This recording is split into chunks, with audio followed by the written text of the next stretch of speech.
Hi Sagittarius, thank you for joining me in this video. 3-card tarot for the sign of Sagittarius. It's fire signs number 2 and this reading is for February 2020. We're using Tarot in Wonderland, my deck of choice for quite a while now. We'll use a different one in March, but for now Tarot in Wonderland because I don't know, it's a bit of a winter wonderland at the moment, and that's just a time of wondering what on earth is going to happen next. So what's our first card for the sign of Sagittarius in this fire signs reading for February 2020?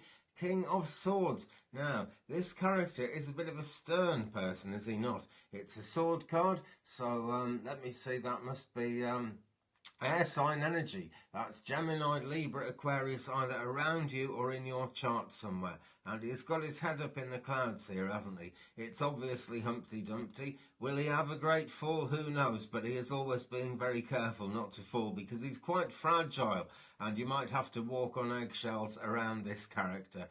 It's really up to you how much you're prepared and how much you're willing to walk on eggshells around anybody, Sagittarius. It is a Sagittarian thing, actually, to be happy with a situation where you have to keep springing back from things and you have to be super careful. But that can restrict the Sagittarius openness, the kind of generosity, the big thinking of Sagittarius can easily get restricted. But the King of Swords is able to give a lot of help along the journey, actually. So it might be no bad thing if you can appeal to this character. In fact, I'll say it is no bad thing to appeal to this character because it is card number 1 in this spread. This is kind of where we are now. We'll go forward and we'll make things more positive. But he is actually a lot to do with wisdom, and trying to bring to mind all the wisdom you have about whatever situation you're in at the moment. It's a sword card, so there are decisions to be made. One big decision in particular, it looks like here. Do you even know what that decision is, though? I'm a Sagittarius, and I'm wondering what exactly is the most important decision that I could make. I've got lots that I could make, but which is the most important one? Who knows? Hopefully we'll find out as we go on with the reading. But air sign energy, I'll say it again, Gemini, Libra, Aquarius, in your birth chart or somewhere around you. And I'm particularly drawn to the Gemini here because I'm trying to work out which is the most important decision to make. And the Gemini thing comes to mind just because things can go either way, can't they? Let's see which way they are going to go, though, and turn over card number 2 in this spread for Saggy in February 2020, and it's the 9 of Pentacles. Now then, this is incredibly positive, and this is the heart of the matter. This is where we are, kind of, not exactly at the moment, but it's where we nearly are, and it's a stage that we're going to have to pass through on the journey, not just through February 2020, but it's an important starting thing to pass through on our way through the year of 2020. And everything is changing in 2020 as the solar system moves into a new part of the universe where we are much less protected than we were. So we need to make sure we've got everything right before we go all the way to, not to the end of the journey, but really all the way into the next leg of the journey. And the 9 of Pentacles, here we've got this bird reminding Alice that she needs to look back because everything's flowers in the garden, everything's good, but there's only her there, and it's a checkered floor, a checkered path that she's walking on, which is a bit like a chessboard, and in this deck that would suggest that there is a game to play. There is something going on that she might not be aware of, and that might trip her up in future. And what she's really not aware of is, has she left people behind, and is everything right? So there's an invitation here, Saji, to look back over recent times, maybe even over your whole life if that's the way you feel, but I wouldn't go too deeply into worrying about things. Just, in the projects that you've been doing in the last few months and maybe during 2019, have you left people behind? Is there something missing? Is it something to do with people who haven't been involved? Or is it just something you forgot to do? Because Alice isn't 100% sure she's going to get to the number 10 here. It's the 9. It's so near to completion. Now, this is Earth sign energy, being a Pentacles card. So this is Taurus, Virgo and Capricorn around you or somewhere in your birth chart. And if you haven't had a birth chart done yet, I really strongly recommend that you get one. All the big astrology websites websites will actually do one. I was even, I'm even thinking about setting up my own astrology website where YouTube can't kind of restrict me and I can get on with things properly. I'd really like to do that, but I haven't done it yet. Maybe that's my Sagittarian journey through 2020, maybe, is to get that going.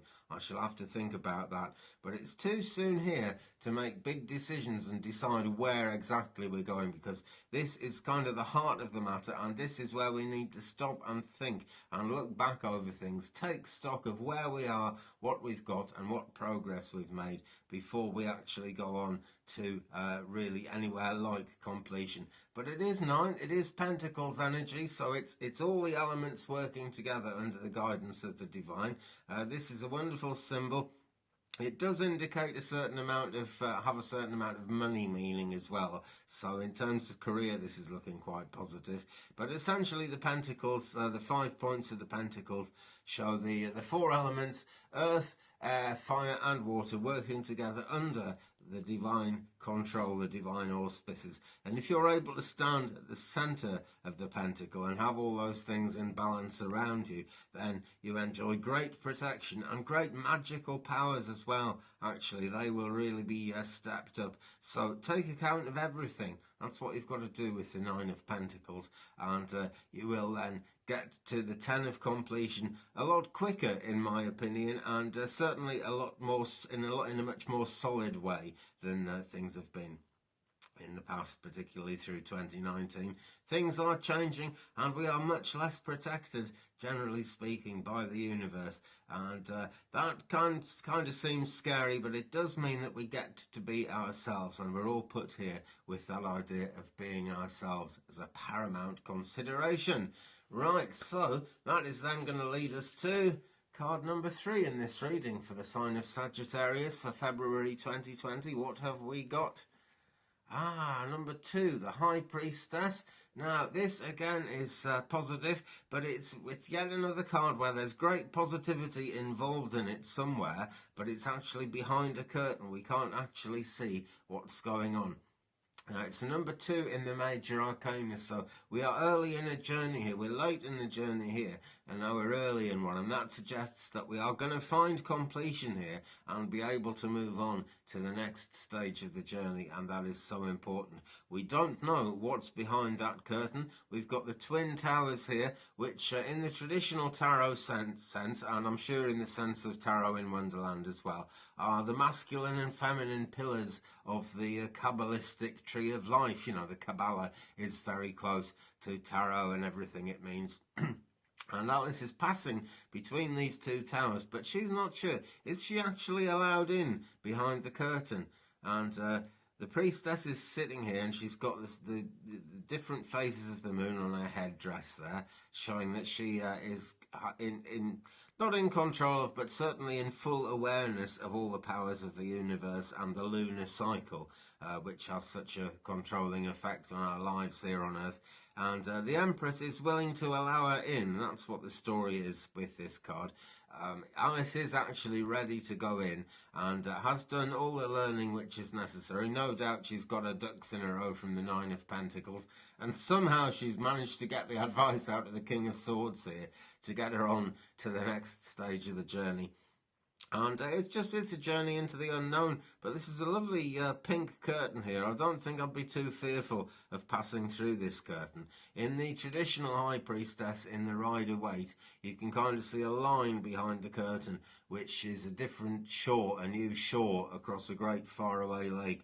So it is into the unknown, but when we get this card, we can trust that it's a good thing to go into the unknown and to tackle what's ahead of us. And purple all over this card, so healing energy, and there is going to be some healing needed. You know, Alice does have to talk to the Empress, to the High Priestess, and there is great empathy available from the High Priestess, because she's a priestess and she understands the spiritual side of things.